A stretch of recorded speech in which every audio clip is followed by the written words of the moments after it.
చంద్రబాబు హైదరాబాద్లో అడుగు పెట్టలేవు, వార్నింగ్ ఇస్తారు. ఎవడు ఏంటి వార్నింగ్, ఎవరికి ఏ స్థాయి వ్యక్తి ఇవ్వాలి, ఏంటి చెడిపోయిందండి మన తెలుగు రాష్ట్రాలు.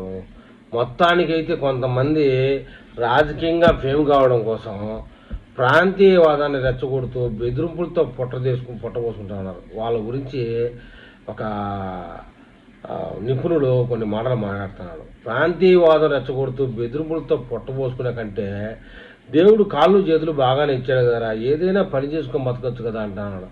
ఇంకా నలుగురికి బ్రతికించవచ్చు కదా, ఊరి మీద ఆంబోతుల అన్నిట్లో వేలు పెడుతూ తెలంగాణ నీ అయ్యే జాగీరు అన్నట్టు రెచ్చగొడుతూ తిరగడం ఎందుకని చెప్పి ఒకటే చుట్టండి. మీ బ్రతుకులే మోసం కుట్రలు, నువ్వు తెలంగాణ ఉద్ధరిస్తావా?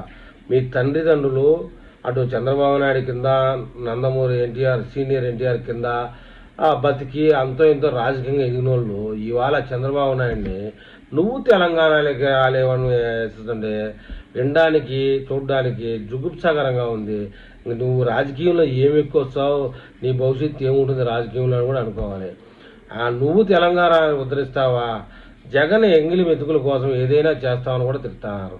మొత్తానికి తెలంగాణ కోసం ఏదో ఉద్ధరిస్తావు అంటావు, ఏడ్చాడు అని మొన్న బాలసుబ్రహ్మణ్యం అసలు రాజకీయానికి సంబంధం లేనటువంటి ఎస్పీ బాలసుబ్రహ్మణ్యం విగ్రహం పెడితే ఇదే మాదిరి చేశాడు. మరి ఏం ముట్టిందో ఏమో సైలెంట్ అయిపోయాడు ఒకటేసారి. ఎవరైనా ఒక గ్రామ వార్డు మెంబర్ గెలిచే దమ్ము ఉందా నీకు? ఎక్కడైనా వార్డు నెంబర్ కన్నా ఉండవా నువ్వు అని కూడా చెప్తున్నారు. రోజు ఏదో పీకుతా అంటావు, నువ్వు పీకేది లేదు చచ్చేది లేదని కూడా అంటున్నారు. కొన్ని రోజులు మారువాడి హఠావో అని చేసావు.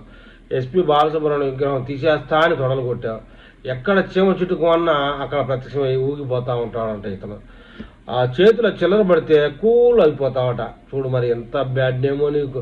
ఎన్ని రోజులు ఈ వసూళ్ళ ఉద్యోగం? తెలంగాణ జర్నలిస్ట్ అంటావు, కేవీఆర్ టీవీ కులపిచ్చి జర్నలిస్ట్ గాడు, జగన్ పెంపుడు కుక్క. నీకు జర్నలిస్ట్ చంద్రబాబు అంటే పడదు. మరి తెలంగాణ విభజన చేసి 10 ఏళ్ళు దోచుకునే వాళ్ళని ఏమి అనవు. విభజనతో ఏం పీకారు? ఎక్కడా మీ బంగారు తెలంగాణ అని చెప్పి తెలుగు వాళ్ళు ప్రశ్నిస్తారండి. ఎవడి పాలైందిరా తెలంగాణ విధ్వంసం మీ ఎజెండా. చెప్పేది ప్రాంతీయవాదం, తెర వెనుక జగన్తో కుట్రలు. ఒక్కసారి జగన్ నుంచి ఎందుకు మాట్లాడడం జగన్ గురించి అంటే జవాబు ఉండదు.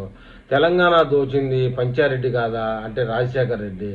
తెలంగాణలో 1000 ఎకరాలు జగన్కు ఎక్కడివి అని అడిగితే ప్రశ్న చెప్పేదానికి దమ్ముని కాలేదు. తెలంగాణలో డ్రామాలు ఆపకపోతే, చంద్రబాబు కమ్మ సామాజిక వర్గం మీద నీ విషం చెమ్మడం ఆపకపోతే, ఆవు పులి చర్మం కప్పుకొని గుంటనక్క పని అనేది అందరికీ తెలిసిన విషయమే. నీ బెదిరింపులకు నీ తాటాకులకు ఎవరు భయపడేవాళ్ళు లేరు ఇక్కడ. మొత్తానికైతే కొంతమంది జర్నలిస్టులు కానీ ఇలాంటి తాటాకు చప్పులు వేసేవాళ్ళు కానీ ఏదైతే అది కానీ దూకేద్దాం వచ్చిన కాడికి వస్తుందిలే వసూలు అని చెప్పి తెలంగాణని బదనాం చేస్తున్నారండి. మొత్తానికి తెలంగాణకి ఇతని వల్ల ₹1 ఆదాయం లేదు, పావలా ఇది లేదు. కానీ ఇలాంటి విషయంలో దూరిపోతూ ఉంటాడు. చంద్రబాబు నాయుడిని అతనికి ఉన్న రోగాన్ని పెట్టి తిట్టడం, అదే పేటీఎంగా బతుకుతుంటే వాడి దగ్గర ఇతను ఎంతో కొంత కమిషన్ తీసుకొని బతకడం, ఇలా అయిపోయింది పరిస్థితి. ఏది ఏమైనా ఇలాంటి వాళ్ళు తెలంగాణకి ముందు బస్సు పట్టించే వాళ్ళే కానీ తెలంగాణని బంగారు తెలంగాణ అంటూ ఉన్న బంగారుని అమ్మక తింటారు కానీ బంగారు చేసే ఉద్దేశం లేదండి వీళ్ళకి.